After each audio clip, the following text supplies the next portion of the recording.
नमस्कार, बहुत स्वागत आप सभी का। मैं हूं सुशांत सिन्हा। आज के इस वीडियो में बात भारत के सबसे कंट्रोवर्शियल कैरेक्टर नाथूराम गोडसे की, क्योंकि आज यानी 15 नवंबर 1949 की तारीख को नाथूराम गोडसे को फांसी की सजा दे दी गई थी। उसे फांसी पर लटका दिया गया था महात्मा गांधी के ऊपर गोली चलाने, उनकी हत्या के का दोषी मानते हुए। लेकिन नाथूराम गोडसे की फांसी का पूरा सच क्या है? आज इस वीडियो में आपको बताऊंगा कि क्या बाबा साहब अंबेडकर भी नाथूराम गोडसे की फांसी रोकना चाहते थे? नाथूराम गोडसे ने बाबा साहब अंबेडकर से ऐसा क्या कह दिया था कि वो भी शॉक्ड रह गए और नाथूराम गोडसे की तारीफ करनी पड़ी उन्हें? महात्मा गांधी के खुद के दो बेटे नाथूराम गोडसे को फांसी न हो, ये क्यों चाहते थे? वो बंदूक जो गोडसे के पास आई, वो कहां से आई? नाथूराम गोडसे को जिस जज ने फांसी की सजा दी, उसने अपनी किताब में गोडसे के बारे में ऐसी-ऐसी बातें लिखी हैं जो आपको शायद ही पता हो। और गोडसे ने अदालत में खड़े होकर ऐसा क्या कह दिया था कि लोग ऑलमोस्ट रो पड़े थे। आज इस वीडियो में आपको बताऊंगा। लेकिन आगे बढ़ने से पहले मैं आपसे जानना चाहता हूं, एक वक्त एक दौर तो ऐसा रहा है जब गोडसे को सिर्फ और सिर्फ विलेन के तौर पर देखा गया। लेकिन आज की तारीख में बहुत सारे लोग गोडसे के समर्थक भी नजर आते हैं। ऐसे में आपसे जानना चाहता हूं कि आप गोडसे को लेकर क्या सोचते हैं। लेकिन अब वीडियो में आगे बढ़ूं और आपको वो फैक्ट्स बताऊं जो आपको अब तक नहीं पता होंगे। दरअसल आज ही के दिन गोडसे को फांसी की सजा जो है वो दी गई थी और उसके आखिरी शब्द थे अखंड भारत। हालांकि वीर सावरकर जो हैं वो इस मामले में बाइज्जत बरी कर दिए गए थे। ये भी याद रखिएगा, बहुत लोग जो है वो प्रोपेगेंडा फैलाने वाले ये नहीं बताते, वो वीर सावरकर को महात्मा गांधी की हत्या का दोषी बताते हैं। खैर, तो लेकिन इस पूरी कहानी में सबसे बड़ा और अहम किरदार नाथूराम गोडसे का रहा है। नाथूराम गोडसे ने महात्मा गांधी की हत्या की। पॉइंट ब्लैंक से 3 गोलियां मारी गई जो कि मोहनदास करमचंद गांधी यानी महात्मा गांधी के शरीर पर लगी। आप उस वक्त की तस्वीर देख रहे हैं। हेडलाइन जो छपी तब के टाइम्स ऑफ इंडिया में, Mahatma Gandhi assassinated at Delhi, Maratha from Poona fires at point blank range. तो ये हेडलाइन उस वक्त छपी थी जब गांधी जी की हत्या हुई थी। ये वो बंदूक है जिससे नाथूराम गोडसे ने महात्मा गांधी को गोली मारी थी। 3 कातिल गोलियों में से एक गोली जिसने सदा के लिए बापू को हमारी आंखों से दूर किया, ये अभी भी रखी हुई है। वो गोली आप देख सकते हैं, वो बंदूक आप देख सकते हैं। इस बंदूक का किस्सा भी बड़ा इंटरेस्टिंग है, आपको वो भी बताऊंगा। लेकिन आप नाथूराम गोडसे को देख सकते हैं इन तस्वीरों में। ये कुछ पुरानी तस्वीरें हैं जिसमें नाथूराम गोडसे सबसे बाईं तरफ आपको बैठे हुए नजर आ रहे हैं। वहीं पर नारायण दास आप्टे हैं, विष्णु करकरे हैं, जो कि इस पूरे मामले में जिन पर ट्रायल चला था। और ये पूरे ट्रायल की जो सुनवाई है वो लाल किले में हुई थी। ये भी अपने आप में बड़ा इंटरेस्टिंग है। तो वो उस दौरान क्या-क्या हुआ, वो सारी बातें आज आपको बताऊंगा। ये कुछ पुरानी तस्वीरें, उस समय के क्या माहौल रहा होगा वो आप महसूस कर सकते हैं। लेकिन ये सारे लोग थे जो उस मामले में जिन पर केस चला था। नाथूराम गोडसे को फांसी की सजा दी गई, नारायण आप्टे को फांसी की सजा दी गई, दोनों को फांसी हुई। विष्णु करकरे को आजीवन कारावास की सजा सुनाई गई। दिगंबर बड़गे जो अप्रूवर बन गए थे, उन्हें माफी दे दी गई। इसके अलावा मदन लाल पहवा, उन्हें आजीवन कारावास रहा। Shankar Kistayya, imprisonment for life. Gopal Godse, उन्हें आजीवन कारावास। विनायक दामोदर सावरकर अक्विटेड, यानी उन्हें छोड़ दिया गया था। और दत्तात्रेय परशुरे, जिन्हें की आजीवन कारावास की सजा सुनाई गई थी। तो ये वो सारे लोग हैं जिन्हें इस मामले में ट्रायल से गुजरना पड़ा था। और उसके बाद वहां पर 2 लोगों को जो है वो फांसी हुई थी। लेकिन जब हम गोडसे की बात करते हैं, आपको ये समझना होगा कि नाथूराम गोडसे ने कभी अपना जो कृत्य था वो छुपाया नहीं। कभी ये नहीं बोला कि नहीं नहीं, मैंने गांधी को नहीं मारा, मैंने ये नहीं किया, मैंने वो नहीं किया। इनफैक्ट नाथूराम गोडसे के बारे में जिन जज ने फैसला सुनाया था नाथूराम गोडसे को, उनका खुद का कहना था कि वो नाथूराम गोडसे का मानना था कि मैंने खुद सोचा और अनुमान लगाया कि मैं पूरी तरह से बर्बाद हो जाऊंगा। यानी नाथूराम गोडसे को एग्जैक्टली पता था कि वो व्यक्ति बर्बाद हो जाएगा और लोगों से मुझे नफरत के सिवा कुछ नहीं मिलेगा। लेकिन मुझे यह भी लगा कि गांधी जी की अनुपस्थिति में भारतीय राजनीति निश्चित रूप से व्यवहारिक जवाबी कार्रवाई करने में सक्षम और सशस्त्र बलों के साथ शक्तिशाली होगी। यानी गोडसे को यह पता था कि जो काम वो कर रहा है उसे नफरत ही नफरत मिलेगी, लेकिन उसके बावजूद उस व्यक्ति को लगता था कि गांधी जी को मारना जरूरी है। ये सोच उसके अंदर क्यों थी, ये भी आपको आगे बताऊंगा। ये पूरा केस 22 जून 1948 को लाल किले में शुरू हुआ और न्यायाधीश आत्मा चरण जी ने फैसला सुनाया था। गोडसे और नारायण आप्टे को मौत की सजा सुनाई गई थी। सभी 7 दोषियों ने फिर फरवरी 1949 को शिमला पंजाब स्थित पंजाब हाईकोर्ट में अपील की थी, लेकिन गोडसे ने अपनी मौत की सजा को स्वीकार कर लिया था। तो आप गोडसे को देखिए, गोडसे को यह चाहिए था कि उसको मौत की सजा मिले। ये अपने आप में बड़ा अजीबो गरीब है कि कई बार लोग चाहते हैं कि भाई मौत की सजा ना हो। एक व्यक्ति के बारे में मैंने आपको बताया कि वो अप्रूवर बन गए, लेकिन गोडसे को ये बिल्कुल नहीं था कि मुझे फांसी ना हो। मतलब ऊपरी अदालत में जाते हुए भी वो दूसरों के लिए तो कह रहा था कि इनकी सजा नहीं हो, इनको आजीवन कारावास हो, लेकिन अपने लिए उसे फांसी ही चाहिए थी। और खुद पर और अपने सह आरोपियों पर लगे साजिश के आरोपों पर सवाल उठाए उसने।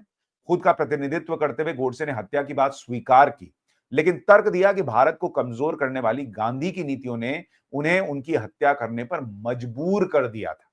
यह गोडसे का कहना था। जस्टिस जीडी खोसला, जो वहां हाईकोर्ट में जज थे, उन्होंने बाद में एक किताब लिखी, द मर्डर ऑफ महात्मा, जिसके मुताबिक गोडसे और आप्टे को फांसी के लिए जब ले जाया जा रहा था, तो फांसी के तख्त की तरफ जाते समय गोडसे ने कांपती हुई आवाज में अखंड भारत कहा था और उसके इस नारे को आप्टे ने बुलंद आवाज में अमर रहे कहकर पूरा किया था। यानी गोडसे के लिए 2-3 चीजें तो स्पष्ट तौर पर दिखती हैं कि गोडसे को माफी नहीं चाहिए थी, गोडसे को अपने कृत्य पर कोई पछतावा नहीं था, उसका विजन क्लियर था कि भाई मैंने क्यों मारा है मुझे पता है, और वो उसको उस पर वो टिका रहा, और अखंड भारत जो है वो उसके दिमाग में चल रहा था। ये बातें फैक्चुअली सामने आ चुकी हैं अभी तक के हिसाब से। लेकिन महात्मा गांधी को उसने मारा क्यों, आपको ये भी जानना चाहिए, क्योंकि अलग अलग लोग अलग अलग बातें कहते हैं। बंटवारे के बाद की अराजकता और बड़े स्तर पर जो सांप्रदायिक हिंसा हुई, उसके पीछे गोडसे को लगता था कि महात्मा गांधी जिम्मेदार है। जो महात्मा गांधी हिंदू मुस्लिम एकता की बात करते थे, वो गोडसे को लगता था कि हिंदुओं के साथ दरअसल धोखा है। इतना ही नहीं, हिंदू मुस्लिम एकता के सिद्धांत खासकर हिंदू समाज के लिए नुकसानदेह हो रहा था, उसे ऐसा लगता था। इतिहासकार रामचंद्र गुहा के मुताबिक गोडसे को लगा कि पाकिस्तान के फाइनेंशियल राइट्स के लिए गांधी जी का समर्थन और मुसलमानों के साथ उनके शांति की कोशिशों ने हिंदुओं को खतरे में डाल दिया था। यानी हिंदू अखंड भारत, ये उसका थॉट प्रोसेस था, और महात्मा गांधी उसे ऐसा लगता था, नाथूराम गोडसे को, कि भाई ये इन 2 चीजों को डैमेज कर रहा है, इसलिए उनसे लगा कि भाई मार दो। This resentment had been inflamed by the 1946 communal violence in Calcutta, जो कलकत्ता में हिंसा हुई थी, उससे मन में गुस्सा और बढ़ा। Gandhi's intervention in the Noakhali riots and his fast in 1948 to push the government to release 55 crore to Pakistan, a decision resisted by Sardar Patel after Pakistan invasion of Kashmir. यानी जब कश्मीर में पाकिस्तान घुसने लगा तो सरदार पटेल ने कहा कि उसको 55 करोड़ रुपए किस बात के देने हैं, लेकिन महात्मा गांधी ने भाई आमरण अनशन कर दिया कि भाई नहीं, पाकिस्तान को 55 करोड़ रुपए दो। जो हिंसा हुई कलकत्ता में और बहुत सारी ऐसी बातें जो हैं, वो नाथूराम गोडसे का मानना था कि उसकी वजह बनी कि भाई उसने ये तय किया कि मुझे महात्मा गांधी को मार ही देना है, और इसलिए कभी उसने अपने अपने काम को छुपाया नहीं कि भाई मैंने क्यों मारा नहीं मारा। उसने क्लियर बोला कि मैंने मारा है और इस वजह से मारा है। लेकिन आप देखिए कि नाथूराम गोडसे की को जब फांसी हुई उसके बाद क्या हुआ, बहुत लोगों को यह भी नहीं पता है। नाथूराम गोडसे का जो शरीर है, वो पार्थिव शरीर परिवार को सौंपा तक नहीं गया। गोडसे और आप्टे के परिवार वालों को उनका शरीर तक नसीब नहीं हुआ। दोनों का अंतिम संस्कार अंबाला जेल के अधिकारियों ने खुद ही कर दिया। अंबाला जेल के भीतर एक गाड़ी में दोनों के शवों को लेकर अधिकारी घाघर नदी के किनारे पहुंचे और दोनों का दाह संस्कार गुपचुप तरीके से कर दिया गया।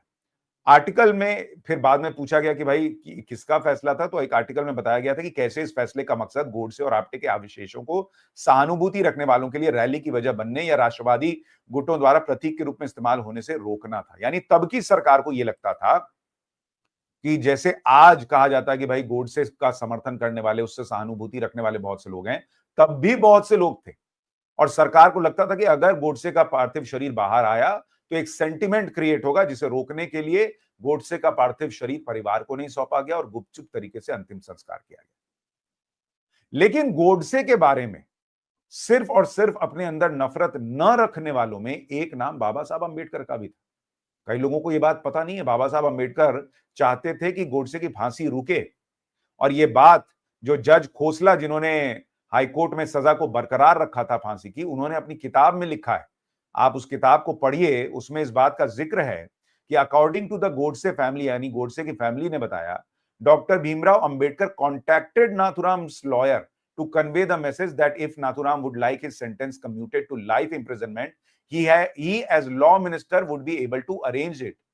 यानी गोडसे के परिवार ने जस्टिस खोसला को बताया था कि बाबा साहब अंबेडकर ने उनसे संपर्क किया था गोडसे के वकील से कि अगर गोडसे चाहें तो मौत की सजा जो है वो रोककर और उसे आजीवन कारावास में बदला जा सकता है, और वो कानून मंत्री थे, ऐसा कर सकते थे। उन्होंने कहा इसके लिए बहुत आसान है, इसके लिए सिर्फ इतना कहना है कि भाई गांधी जी खुद नहीं चाहते थे कि किसी को मौत मिले, तो गांधी जी के नॉन वायलेंस को ही इन्वोक कर देंगे, मतलब उसको जागृत कर देंगे कि भाई killing this misguided activist could hardly be a fitting tribute to Gandhi ji's heritage of non violence. यानी बाबा साहब ने रास्ता भी बताया कि अहिंसा का जो रास्ता महात्मा गांधी दिखाते थे उसी में सेट कर देंगे कि भाई अहिंसा का रास्ता अपनाना चाहिए, और मिसगाइडेड व्यक्ति है नाथुराम गोडसे तो मौत की सजा नहीं होनी चाहिए।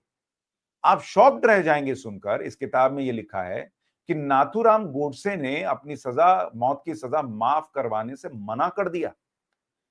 और इसमें लिखा है कि कहा गया, नाथुराम का रिप्लाई था कि please see to it that mercy is not imposed in on me. यानी नाथुराम ने जवाब दिया बाबा साहब अंबेडकर के संदेश का कि भैया ये ध्यान रखना कि मुझे माफी ना मिल जाए। I want to show that through me Gandhi ji is non violence is being hanged. यानी उसने कहा कि मैं चाहता हूं कि दुनिया देखे कि मेरे जरिए महात्मा गांधी की अहिंसा जो है उसकी मौत हो रही है। Taken aback by this reply, Ambedkar, who had never thought highly of Gandhiji's eccentric ideas, actually praised Godse. मतलब ये जवाब सुनकर बाबा साहब अंबेडकर भी शॉक्ड रह गए, इस किताब में लिखा है, और उन्होंने भी गोडसे की तारीफ की कि इस आदमी की सोच क्या है। ये देखो, ये इस किताब में जो लिखा है वो आपको छपी हुई बातें बता रहा हूं। तो ये था गोडसे का कैरेक्टर। उसको माफी चाहिए ही नहीं थी बॉस। देश का कानून मंत्री कह रहा है कि भाई माफी करा देते हैं, उसने कहा नहीं, मुझे माफी नहीं चाहिए भाई, मुझे लटकना है।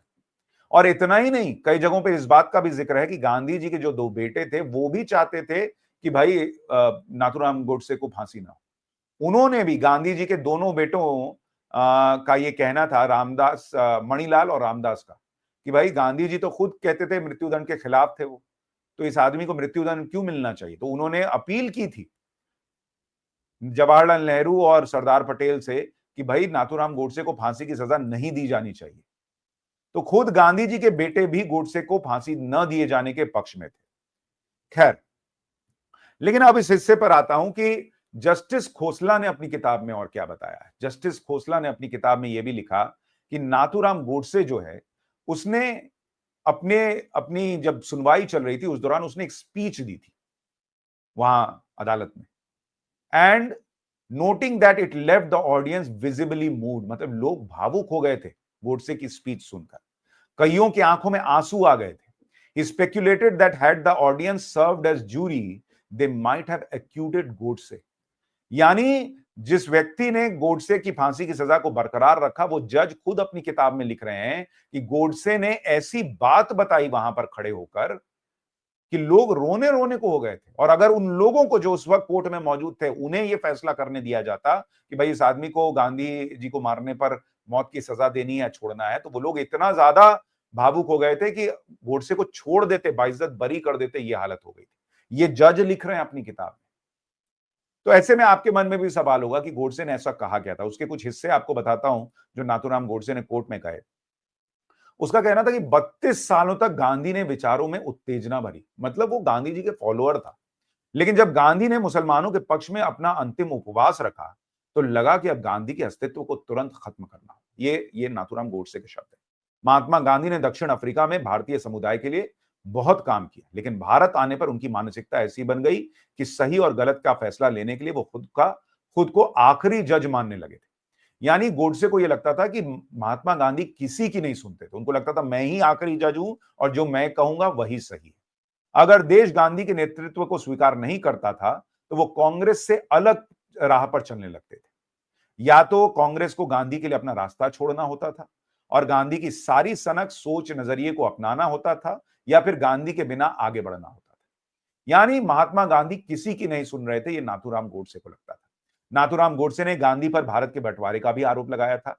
गोडसे ने अपने बयान में कहा था कि जब कांग्रेस के नेता गांधी की सहमति से देश के बंटवारे का फैसला कर रहे थे, उस देश का जिसे हम पूजते हैं, तो मन के अंदर भीषण गुस्सा भर रहा था। व्यक्तिगत तौर पर किसी के प्रति कोई दुर्भावना नहीं है, लेकिन मौजूदा सरकार का सम्मान नहीं करता हूं क्योंकि इनकी नीतियां मुसलमानों के पक्ष में थी। नाथूराम गोडसे ने महात्मा गांधी के आखिरी अनशन पर भी सवाल उठाए और कथित तौर पर महात्मा गांधी ने पाकिस्तान को जो 55 करोड़ रुपए दिए, उसके उसके लिए विरोध भी दर्ज कराया था। यानी गोडसे को ऐसा लगता था कि भाई, जिस देश को हम दिल से प्यार करते हैं, उस देश का बंटवारा महात्मा गांधी की वजह से हो रहा है।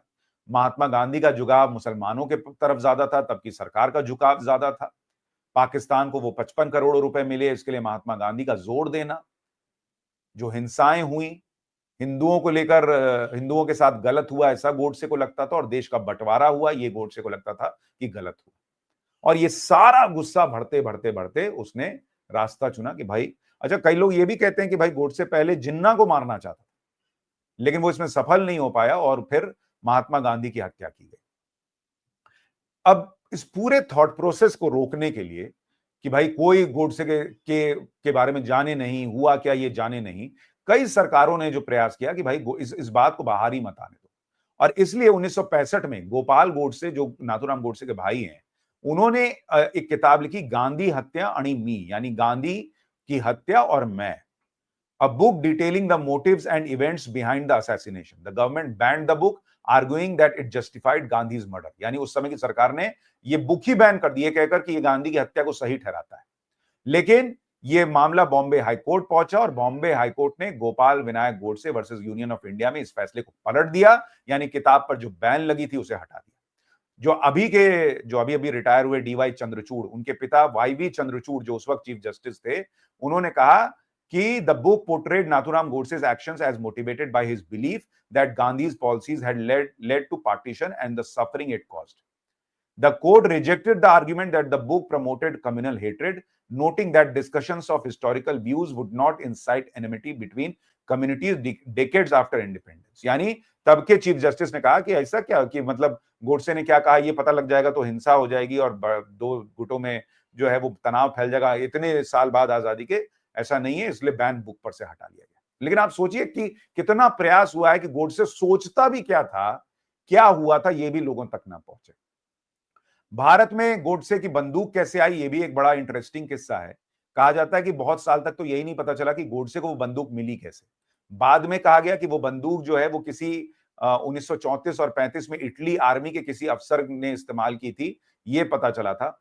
बाद में एक किताब में फ्रीडम एट मिडनाइट में इसका जिक्र है कि भाई ग्वालियर से नाथूराम गोडसे को वो बंदूक मिली थी, दत्तात्रेय सदाशिव परचुरे ने वो पिस्टल अरेंज करके दी थी।